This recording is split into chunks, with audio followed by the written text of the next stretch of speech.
And it is something I've been waiting for ages.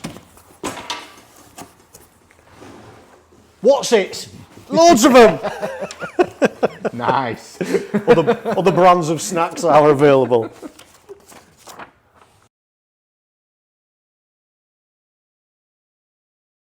Take three. Take three, right. So, right, everybody wants to know, why is it pink? Yeah, so basically it's pink because we use a product called Super Build. It's by Optex and it's a spray filler primer.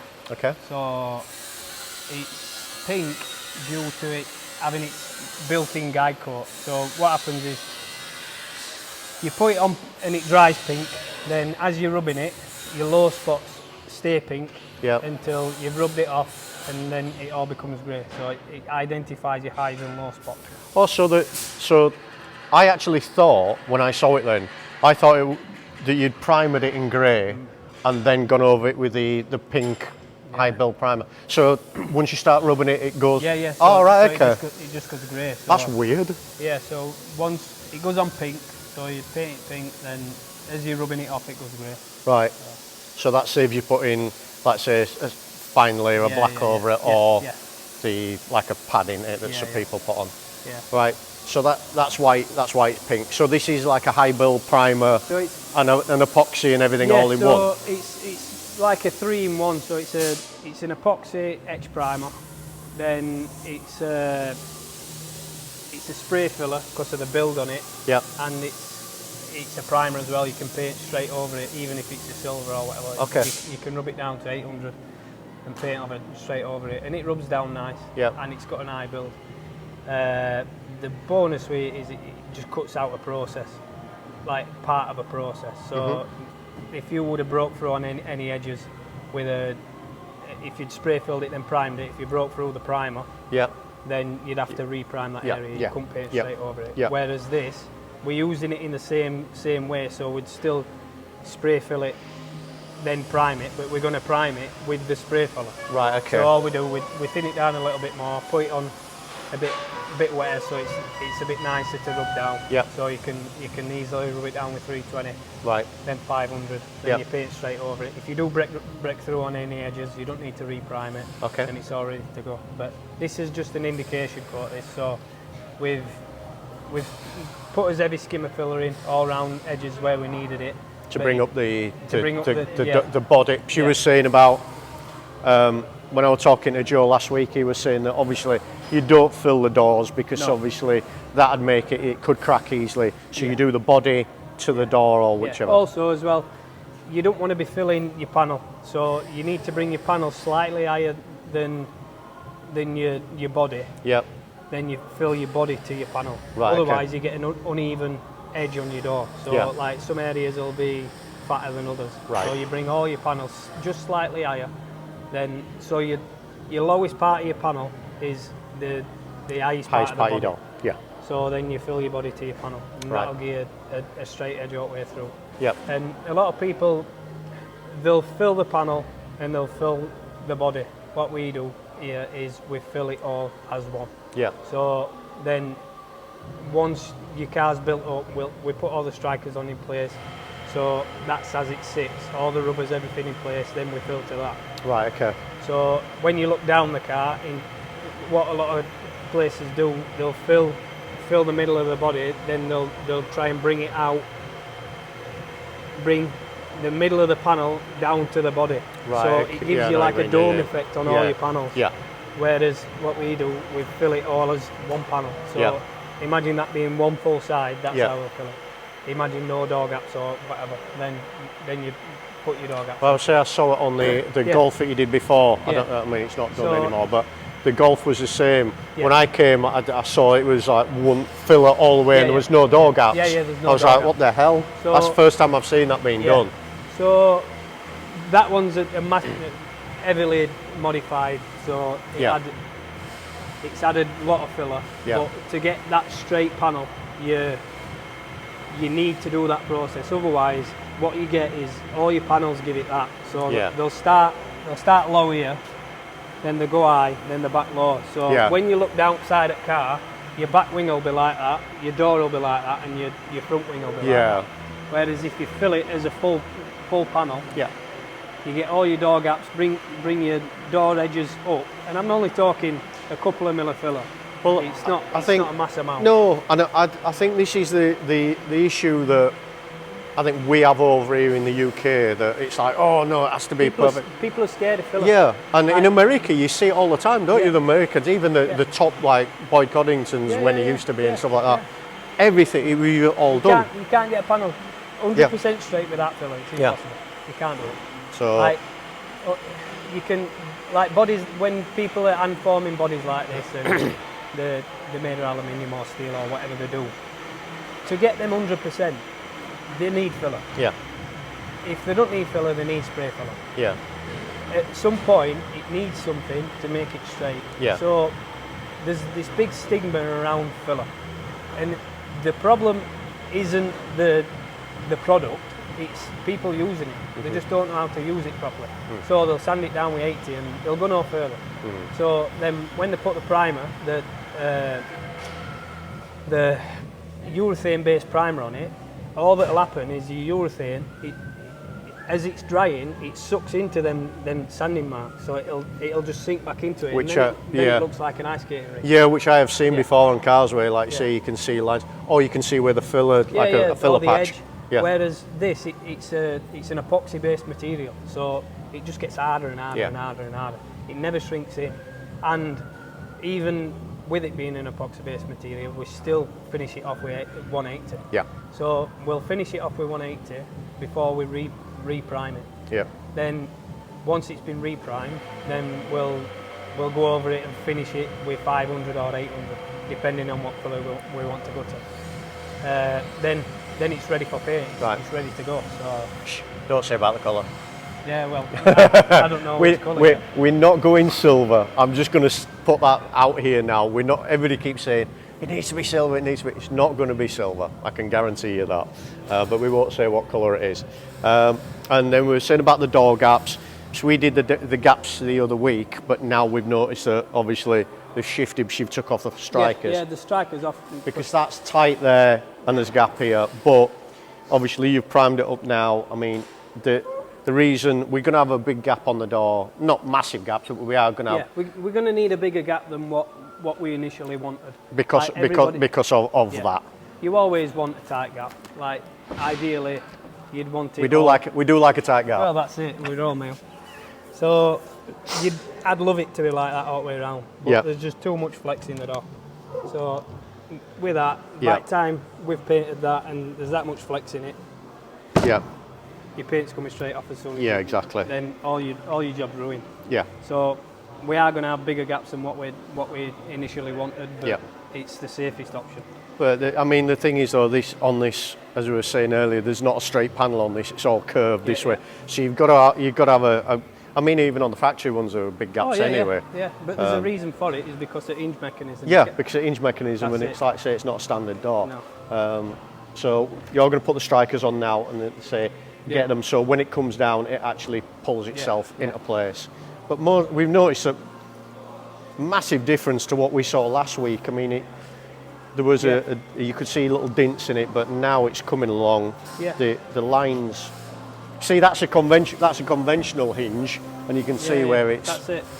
And standard. As long as they go up and away from themselves, they're just like a standard door hinge. Yeah. So they're not going to move away from themselves. So you've got to allow for that. Yeah. And with it flexing so much with it being fiberglass, you've got to, them tolerances have got to be in place. So there's going to be another couple of coats of primer. Yeah. So we've put 3 coats of spray filler on that now. Yep. We'll knock that back, then we'll fill onto that where it needs it. Yep. So this branded spray filler, they've got their own designed filler to go over the top of this. So it's pink again. Yep. So you put it on in places that it needs it, then we'll finish that off with 180, then we'll prime it again. Right, okay. Then we'll start this process ready for paint. So then we'll block with 320, 500, then probably finish off with 800. Yeah. Which you don't necessarily need to, but just to make sure. Yeah. So I mean, you're going to be doing this for this week and next week. Yeah. So so probably going to be week after. Yeah. So, I mean, I'm probably sure you guys are probably fed up of seeing filler and primer and everything. So we're not going to keep bothering Ben and the team all the time. So obviously they've got a job to do. Next week we will come in because next week the wheels, fingers crossed, should be here. So we'll get it up on some chocks and we'll try the wheels out and make sure everything's bang on before we start painting it. Sound. And we'll try and get some chrome up bumpers as well. So yeah, well that's the thing as well. Because of the custom bumpers that we've made, what they're going to do, you've got a new chroming system, haven't you? Yeah, so Chrome Spray UK, chrome. they've sponsored us with a chroming kit. So basically what it is, it's called a silver nitrate.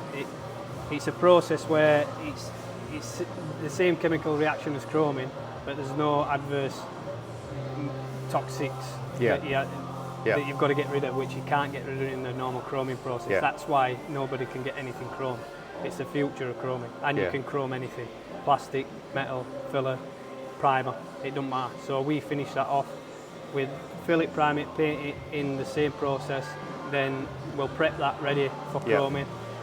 And it's like probably a 2-day process to get that into chrome. So you need it like a gloss black so you see any imperfections? Yeah, so we'll paint it gloss black first just so we know it's 100% before we put chrome on, because it's expensive. The material's expensive, so we don't want to waste it and go back a stage. So we'll get it 100% before, then we'll show you how it happens just in front of you. It's we'll try to get here we want to get here for the chroming show. That's weird. It's like black magic in it when you see it happening. So I have seen it being done. So we're going to do that. So obviously the bumpers are all completely different shapes, which the guys have done for us. And then there's a few other bits of chroming that we're going to do, the window surrounds and stuff like that. So we're going to get all that, and then obviously we want to be here for when the paint goes on as well. And then you can see what colour the paint is going to be. Not this week, it'll be soon. But like I say, next week I think we'll just come up. We'll just have 5 minutes where we try it on, and we'll put some chrome bits on and see what it looks like. You'll see there won't be that much difference, but if you could see it not on film, then you'd see a massive difference. Yeah. You struggle to see things through camera, but this is just a primitive stage, so it'll have moved on a lot. Yeah, but I mean, like I say, details. As you said, and I mean, I've painted before in the past. Preparation 100%. Is 100% of the job, isn't it? Yeah. Painting's easy bit. It's 10 minutes, isn't it, painting? Yeah, painting's easiest job that we've got. Yeah. It's this painstaking stage. It's all in the preparation. People don't understand how long it takes to get something as good as what we do. Yeah. There's hundreds or thousands of hours in it. Oh yeah. And everybody just sees the paint in the end. Yeah. But it's the process that's the most time consuming. Well, we'll leave you guys to get on with it. So I know you're busy. Stuff going on everywhere. So we'll let you crack on with it. And we're just going to get back and we're just going to do a couple of little jobs on it. The brake master cylinder, Joe's made us some little bushes, hasn't he, for that? So we're going to sort that out. And then next week, like I say, we'll come back. Hopefully the wheels will be here next week. Try the wheels on and make sure that they're going to fit and there's no problems with the bodywork. I think they should do, because of the everything being custom made on that one. Sound? Can't wait for them to come. All right, buddy. Cool. Right, let you get back to it. See you soon. Right, unboxing videos. This has just arrived from my good friend Alfonso in America. He's just sent me it over. I've bought it, but to save on import fees, he sent it over to me. So I bought it, sent it to him, and he's now sent it to me. And it is something I've been waiting for ages. What's it? Loads of them! Nice. Other brands of snacks are available.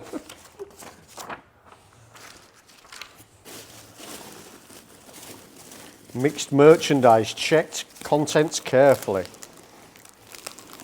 Oh God, these go everywhere, don't they? Not me tea. What's it floating in me tea? What is it?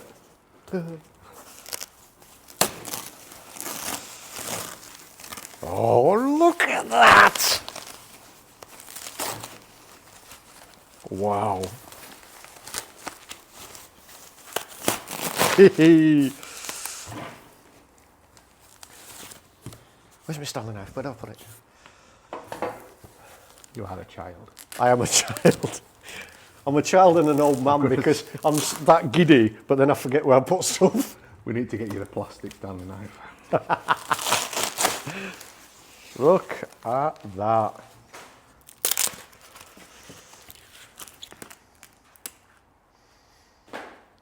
Horn push should be in there somewhere.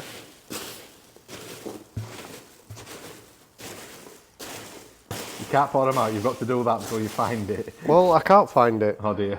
Yeah, oh dear. Oh, there we go. Ta-da! That's lovely, isn't it, that?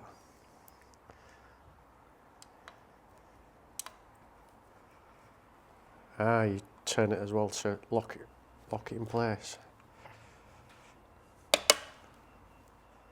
So it sits on your car like that, and then you go like that, and then you can get in your car. You can get in. So you don't hit your knees, and you growler, don't you? It won't be my knees, it'll be my problem. There's supposed to be a horn push centre for it. Let me have a look at the thing. Yep, steering wheel and horn push. Oh, hang on. Yep, did say it. Check contents carefully. Don't just throw them about. Did say that, didn't it? Did. Don't just throw them around like a little child.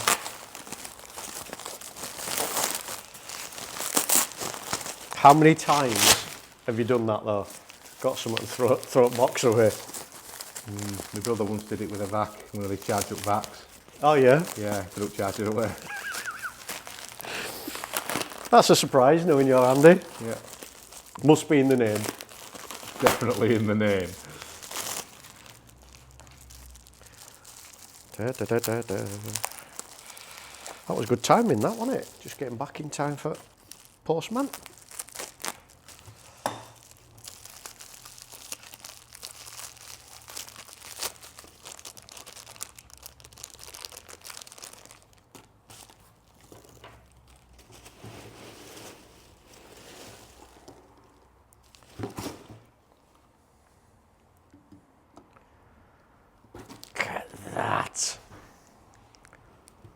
That's beautiful, that, isn't it? Nice, that is really, really nice. Yeah. Love that. Absolutely love that. Does that fit to the splines that we've already got then, or are we going to have to do some modifications? We're going to have to do some modifications. No splines on that. There's just a thingy key in the middle. Oh, just a keyway? Yeah, keyway. So we shall adapt. We can always get splines put in anyway, can't we? Yeah, we'll do a key easy. Just put a key in and be easy. Yeah, yeah, I suppose so. I love that. Ho, ho. I was waiting for that. You made the brum brum noises when you were sat in car. I didn't want to say anything till you did it though. There we go. Right. Let's put that somewhere safe this time rather than just dump it where, like I usually do. Yeah. Put your blue. Oh, I thought you were going to put your blue protector around. No, I'll just put it in like that. It should be fine like that. Disappeared. What's it? You need to write on it, do not throw away. Yes, I'll do that. Right, come on then. Let's get some work done.